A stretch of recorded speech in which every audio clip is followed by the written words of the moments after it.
ইতিহাসের অন্যতম সেরা ঘোষণা, পরশু নয় আগামীকালই মার্চ টু ঢাকা। যে ঘোষণা বদলে দিয়েছে ইতিহাস। আওয়ামী লীগ, ছাত্রলীগ, যুবলীগের সন্ত্রাসীরা গুলি করে কুপিয়ে প্রায় ৩০-এর অধিক শিক্ষার ছাত্র জনতাকে হত্যা করেছে এবং দিন শেষ হতে হতে এই সংখ্যাটা কোথায় গিয়ে দাঁড়ায় আমরা জানি না। এরই প্রেক্ষিতে আমরা একটি সিদ্ধান্ত নিয়েছি, আমাদের একটি জরুরি সিদ্ধান্ত মোতাবেক আমাদের যে ৬ তারিখের যে লং মার্চ টু ঢাকা কর্মসূচি ছিল সেটিকে আমরা একদিন এগিয়ে নিয়ে এসেছি, অর্থাৎ আগামীকাল ৫ই অগাস্ট সারা দেশের মুক্তিকামী জনতাকে ঢাকার উদ্দেশ্যে রওনা হওয়ার জন্য আমরা আহ্বান জানাচ্ছি।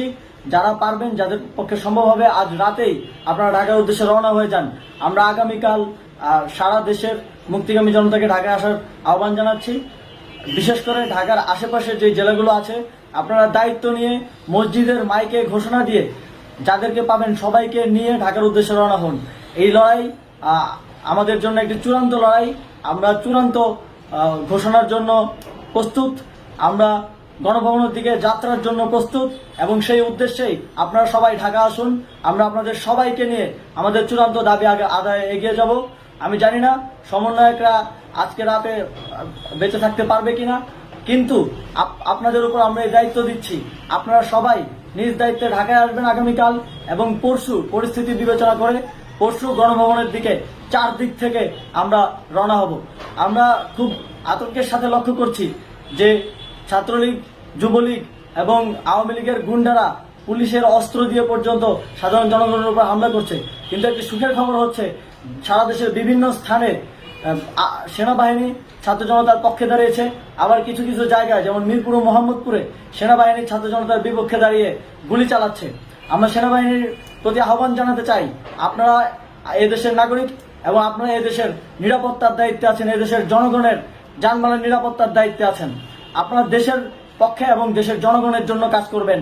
কোনো খুনি সরকারের জন্য, কোনো খুনি রাজনৈতিক দলের জন্য কাজ করবেন না। এটি এদেশের জনগণ আপনাদের থেকে প্রত্যাশা করে।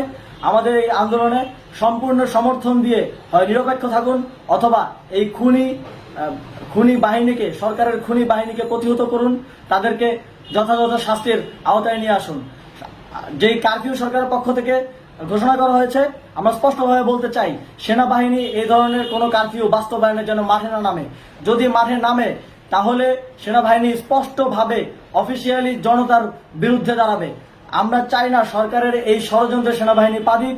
সেনাবাহিনীকে জনতার বিরুদ্ধে দাঁড়ানোর যে ষড়যন্ত্র সরকার রচনা করছে সেটিতে সেনাবাহিনী পা দিবে না, এই বিশ্বাস আমরা রাখতে চাই। আওয়ামী লীগ আজ সারা দেশে তাদের খুনি বাহিনীকে নামিয়ে দিয়েও ছাত্র জনতার প্রতিরোধের মুখে টিকতে পারেনি। রাজপথের পরাজিত শক্তি হিসেবে তারা সেনাবাহিনী সহ অন্যান্য বাহিনীকে আমাদের বিরুদ্ধে কাজে লাগানোর চেষ্টা করছে।